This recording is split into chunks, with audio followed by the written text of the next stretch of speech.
even before joining the cult, I had dreams of interviewing people. I had dreams of traveling and writing. And now I'm in a position where I can interview therapists, I can interview uh, authors, filmmakers. And so it really brings a peace. It's like, you know what? The cult was wrong.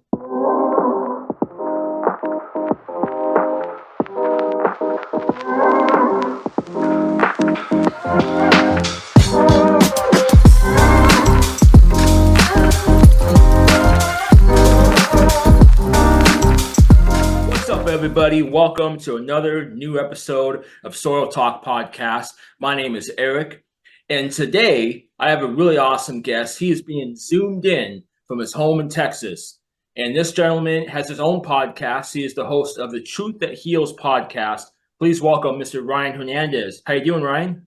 I'm doing good. Thank you for having me on your show. Yeah, absolutely, man. Thanks for being here. I appreciate it. Yeah, Ryan and I met through social media. As I do the marketing for my stuff and my shows, I'm always online looking at other people's stuff and doing influencer marketing and stuff like that. And yeah, so those of you that know me, I'm in recovery from mental health and different stuff in my journey like that. And so I was looking around and I found that Ryan and I have something in common. We are both cult survivors. We have both been in different cults, and we have experienced healing through that. And so, yeah, I love how when I saw your stuff, I love how you share your story and you interview different psychiatrists and therapists and people that give us information on how that all works in mental health and healing.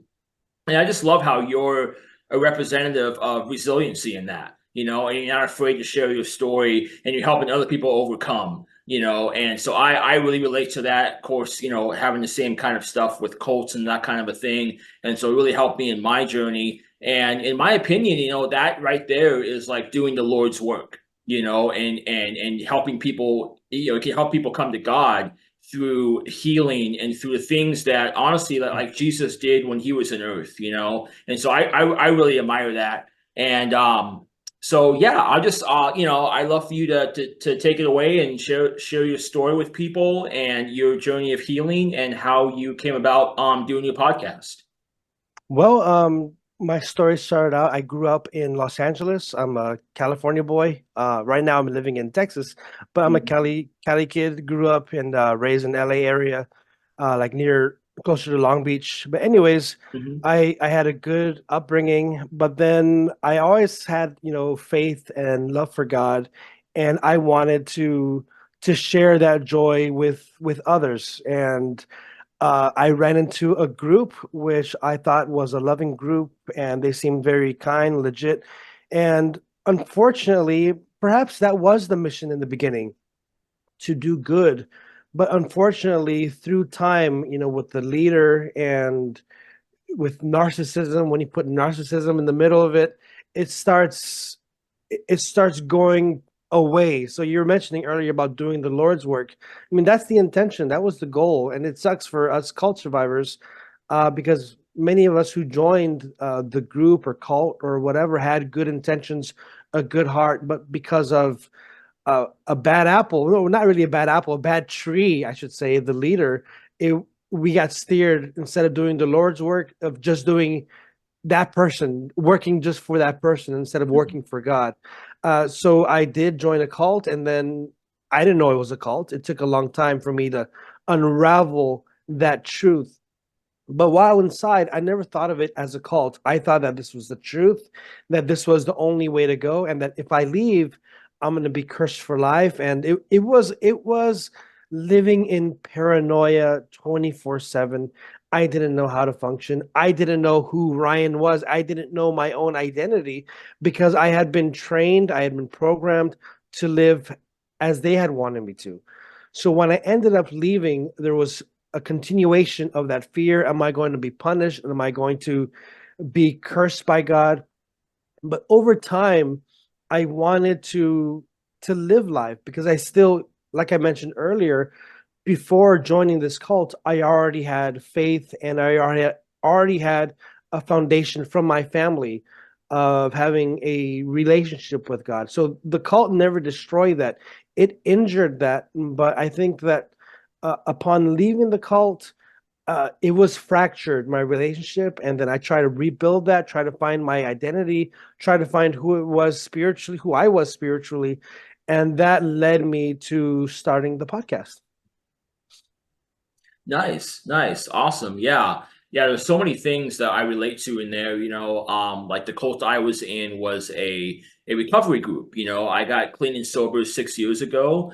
And so I started out doing AA, and the real 12-step program is a really great thing, and it's good communities there. But this particular community of people that were doing recovery, they were like the same kind of thing. They were pushing their way. They changed it all. They were very manipulative, very like master like gaslighters, Oh man.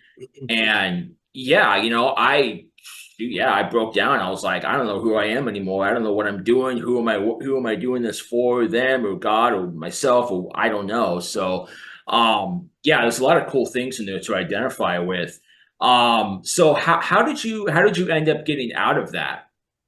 I ended up getting out of the cult by I guess I started becoming rebellious. I started becoming rebellious, but it bothered me because I felt that what was being dictated by the cult wasn't right. And I felt that I have this God-given freedom to like eat when I want to eat. I mean, there's so many rules you have to live by these rules. And I wanted to leave, and I had asked permission. Hey, like, look, I wanted to leave the right way. I wanted to leave in a way that was not scandalizing. I Mm. wanted to leave in a way that wasn't, dirty. Like, oh, like some ex-members, they stolen money and they ran away. And the rest of the group, we look at them like, oh, look how bad they left. But in hindsight, I get it. It was a bad environment. So I tried to leave the right way, have a smile on my face, shake hands and part ways. But they would always say, um, "Are you sure that's what God wants of you? You're going to be offending God." So I was like, "Dang, all right." So I kept pushing it, and eventually it snowballed into 11 years. So I was there for 11 years, and I felt that the only way for me to start, I guess, to be seen as too like evil, I guess, was to break their rules. Internally, I was conflicted because like I mentioned earlier, I felt that I have this God-given freedom, and it was a mental tug of war. It was a very hard time, but I really had to break the rules and to make it known to them, I'm going to start living my life. I mean, and it was like a terrible breakup. Let's just put it like Yeah, yeah, for sure. that. Yeah, but it sounds like you took your freedom back. You stood up for yourself and you said, "No, this is not who I am." And yeah, I definitely respect that, wanting to leave respectably. Like when I left mine, I had been telling my sponsor for a while, like subtly little things here and there, but there's such fear mongers. It's like if I said something he doesn't like, it's going to be a blow up. And I didn't want that confrontation, and I didn't want to do anything that I would regret, or I would get in his face or somebody's face and be like, "That's it, you guys are." So yeah, it's hard. It's hard to find that balance on how to tell somebody something like that this is not working out, because it's so elite. You know what I Yeah, mean? Yeah, it's yeah, cults are very it's all about control, and they kind of take advantage of people. They know people are looking for something, right? Everybody's wanting to find some kind of answer to life, whatever that may be, and whatever kind of thing you're looking for. Could be, like I said, recovery, could be church, could be whatever. And so they really kind of hone in on that. You know what I mean? So absolutely. yeah, so when you finally got out, like what was it like? Did you find that life was easy again, or did it take time? How much time did it take to really feel like you were yourself again, or okay? It took years. The call that I was in, we were very secluded, so we live like in, I mean, it's like a mixture. It's like uh, most of my time was living in a house kind of thing, like very cloistered. But then we were missionaries, so we'd come out. But then it's odd because we'd see the world as evil. Everybody, everything, everyone who's not part of our group, Mm, they all suck. They're going to hell. That kind of mentality. And it always bothered me. But at the same time, it's like, well, the leader is a holy guy. He's like a living saint. So, mm, but that bothered me. And upon leaving, I was culture shocked. I mean, I was living in the Philippines for several years. I was living in the freaking jungles. No internet, no TV, no newspaper, no information. So it was like um, I was living in like the poorest life. There was joy, there was peace. It was like living as a monk. But when I came out of it, I wasn't ready. I mean, I joined while I was in the middle of high school. So when I came back to the United States, I didn't know where to start for, getting my mm. education, uh, and job applications really sucked because many places where I would look for a job, it would say you need 2 years experience or things like that. And that would just it had me feeling crippled. So it took me a while to discover who is it that I am personally, no longer the cult version, but who am I now and what can I bring to the world today? That took years for me to discover. Yeah, yeah, wow, yeah, and that's where I see a good story of resiliency. There is that you wanted to keep going and find out, okay, who are you really? And for me, a lot of times, like when I look at my past and stories like this, like I know, like I can look back and go, man, that was like a terrible time. It really sucked. I hated it. Why did I have to go through that? So many questions, like why? Why would that have to? But there's so many lessons on the other side. And I for myself and other people I've talked to about this kind of stuff, it's like now you can really see like, wow, some of that stuff kind of shaped me. It really kind of shaped who I am today. And it's almost in some weird way, it's like without it, maybe I wouldn't have learned the stuff I've learned today. You know what I mean? Do you feel that way? Do you feel like there's lessons that you've learned that have made you a better person today? I think that it's funny you mentioned that because I'm always trying to reflect, and I mean the cult life it's a big part of my life, of my history that I reflect on, and I think it did. I think it made me darker for a bit. I mean, because it was hard to communicate, hard to resonate, hard to trust people. But I think in hindsight, and I'm still on the journey of healing, but I think that it shaped me to be wiser. And it's also given me the tools to help other people on their journey. And that's what I want to do is, give hope and spread that idea that resiliency and growth is possible because when you leave the cult or high control groups, at least in the case that I was in, and maybe for your audience, the idea is you can't do it. You're not a part of us anymore. You're not going to be successful. You suck. Screw that. I mean, I think that now that I have this, uh, my personality has totally grown, and like I said, I want to use my voice to help spread awareness that you can live a joyful, peaceful life. Yeah, yeah. No, that's really good. I'm glad you said that because it's like, yeah, when I was in mine, it was a lot. For them, it was like, you can't stay sober without us. If you leave, you're not going to stay sober and your life's going to get burned down and you're going to be totally destroyed, right? And so that fear, especially for a component of like, yes, addiction is real. I experienced real addiction to drugs and alcohol, and it's a scary thing, and it could be deadly. And so with that component in there, that really amps up the fear because it's like, well, I don't want to go back to my old life and die. Yeah. So but yeah, they use that a lot. So that's what kept me in mind. It's like well, I guess they must have all the answers, right? And it's just there's actually some comfort you find. It's like a false comfort, but you find that comfort in that space of like I just want to do what I kind of do what I'm told kind of thing. But yeah, I know once I was out and I realized that it took time for me to kind of see their lies. Like, oh, that wait, maybe over a month, it's like, okay, that wasn't true. 6 months, oh, that wasn't true actually. Oh, wait a minute, now I'm starting to see different things, kind of put it together. Because yeah, when we do leave it, there is like this fog of like, how do I function now? How do I relate to different people or whatever? How do I live? And it's almost like putting puzzle pieces together. You know what I mean? Like afterwards, like, was that kind of your experience?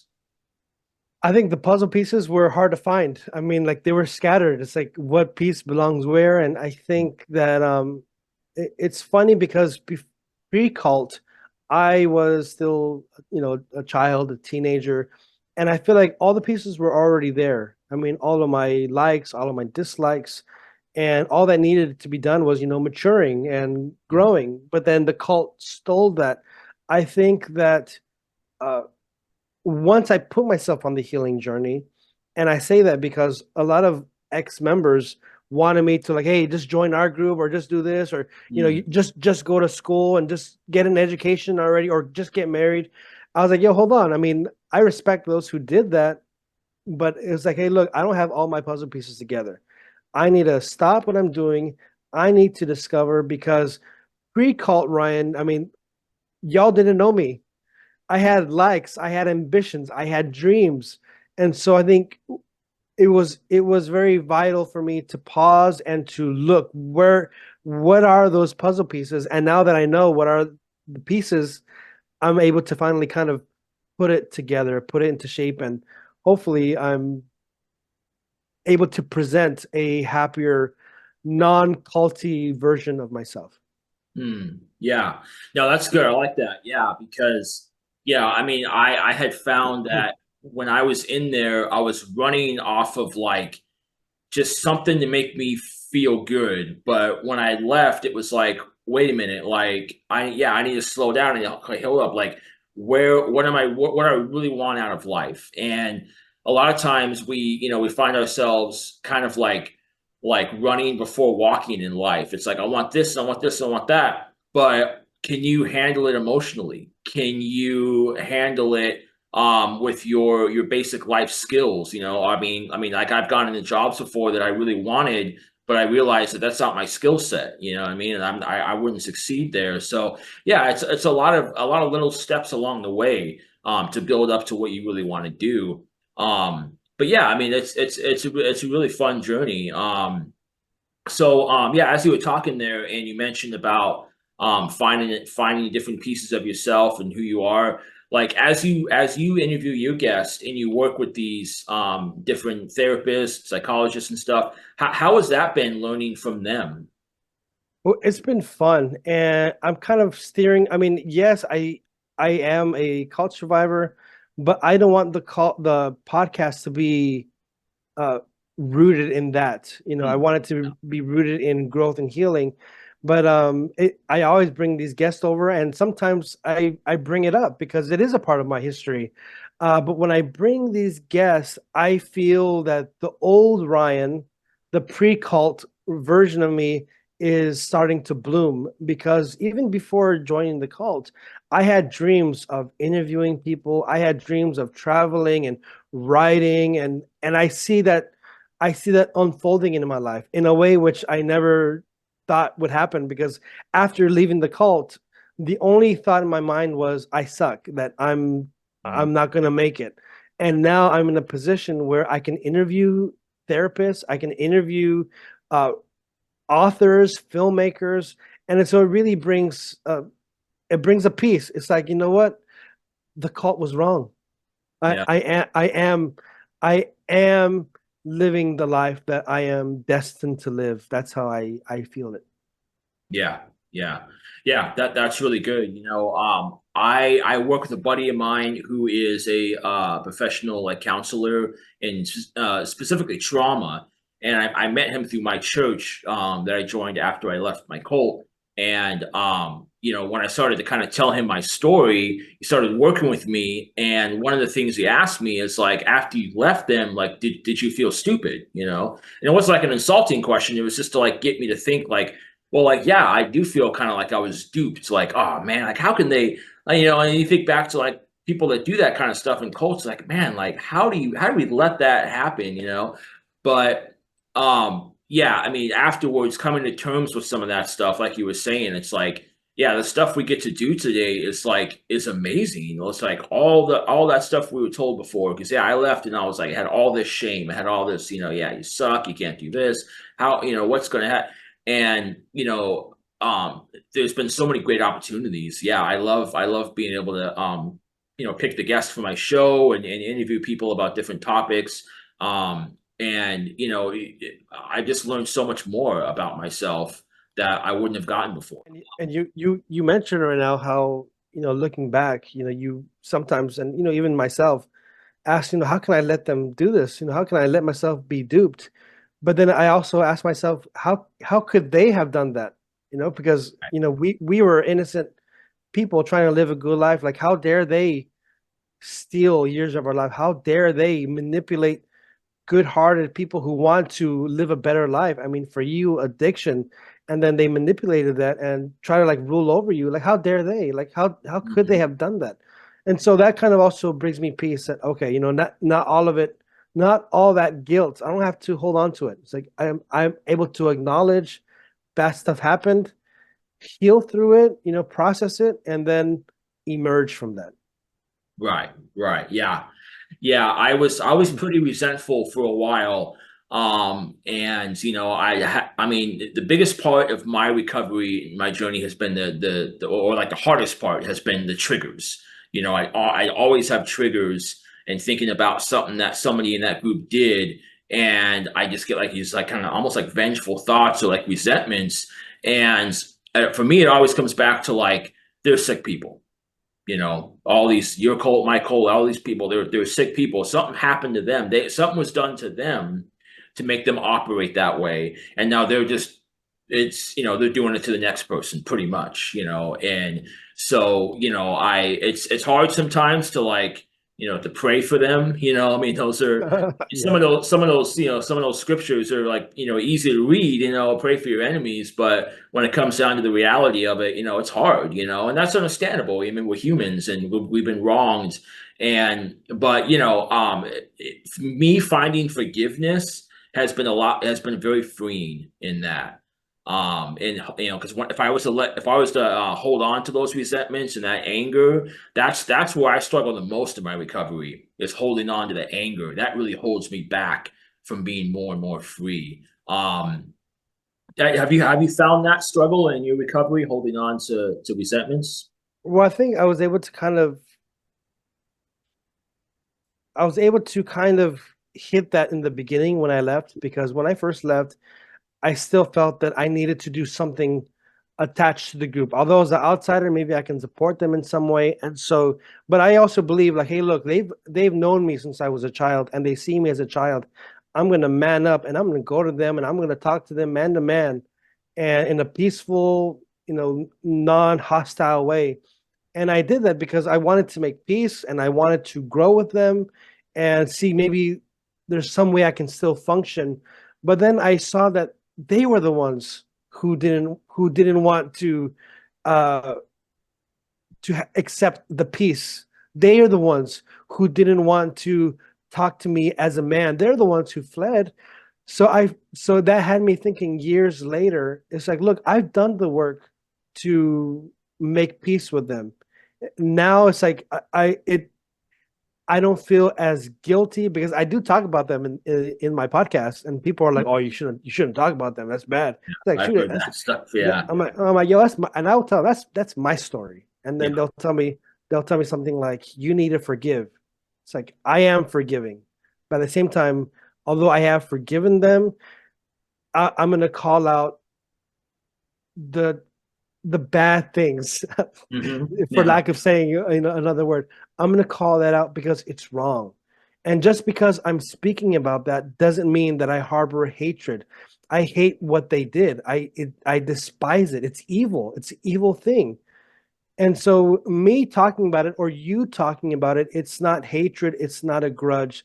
I think for me it's our voice and we do have the right to use it. So at first it was hard for me to balance, am I still harboring hatred, but at the same time, going through that experience where they kind of gave me the cold shoulder. It's like, you know what, they're the ones who don't want peace. I extended that offering, they don't want it, so I'm going to live my life, and part of my mission now is, I guess, spreading the word that what they're doing is wrong, and I'm going to use my word not out of hatred, but because I want people to know that healing, growth, and resilience is possible. Yeah, absolutely. That's really powerful. Yeah. Yeah, I mean, you're right. It's not a matter of, harboring resentments and hatred, but you got to look at the reality of it, I mean, they are, if they're still doing what they're doing to the next people, that's not right. And we don't have to sugarcoat, like, we can forgive for our own peace, but at the same time, it's like if I was to meet somebody, be like, hey, like, what if I went to, or if I, if they heard about the group that I was in, hey, I was thinking about going to them, I'd be like, I would avoid them. I wouldn't go there. I would warn somebody or something. You know what I mean? So yeah, and it helps the next people that might possibly be in a cult, or and they're not sure, or they're joining a group that looks like something, and we are people that, yeah, you're right, have a voice, and that's really powerful. I remember when I was working, I mean, I'm in therapy. I have a great therapist that I work with. And when he was working with me through the forgiveness part of this, he was like, hey, it's not a matter of like, you don't have to be in that person's life anymore. You don't have to go like find them and hang out and do all kinds of stuff to like, but your own forgiving them for your own peace, and you working through your journey is going to be beneficial to you, but you don't have to like, make them out to be like, yeah, I totally forgive them and now they're like the best people. It's like, no, it's just a matter of, we have to carry on in our journeys. So yeah, I like that. That's really good. It's really good. Yeah, so we are coming to the very last segment of the show. It is, what is the soil of the issue? So, Mr. Ryan, my last question for you: what should a person's roots be planted in for trauma healing? Well, for me, that's a fantastic question. For me, I think uh, what's been my bridge from being broken, or maybe not broken, but from coming from that shattered experience to having this new perspective of healing and growth. I think what's been the bridge for me has been getting to know who I am, remembering who I was pre-cult, getting to remember what were my likes, my loves, my hobbies, and embrace myself, embracing my identity, and also, processing what happened. So I guess the soil of the stuff is oneself, knowing who you are, embracing it. And if there's things that you don't like, then process it, as I said, and allow it to heal and allow yourself to shine in the end. Mm. Yeah, that's really good. That's really good. Well, thank you so much, man. I really appreciate you being on the show. Any plugs you want to throw out to people where they can reach your podcast at? Oh yeah, well check me out. I'm on Spotify. I have the podcast, the Truth That Heals podcast, also on YouTube. It's again the Truth That Heals podcast. Instagram. Check me out, follow me, and again, Eric, it was great to be on your show. You've been awesome, man. Thank you. So thank you so much, man. It's been an honor having you on. I really appreciate it, Ryan. All right, Thank man. you. Take care of yourself. Peace, guys.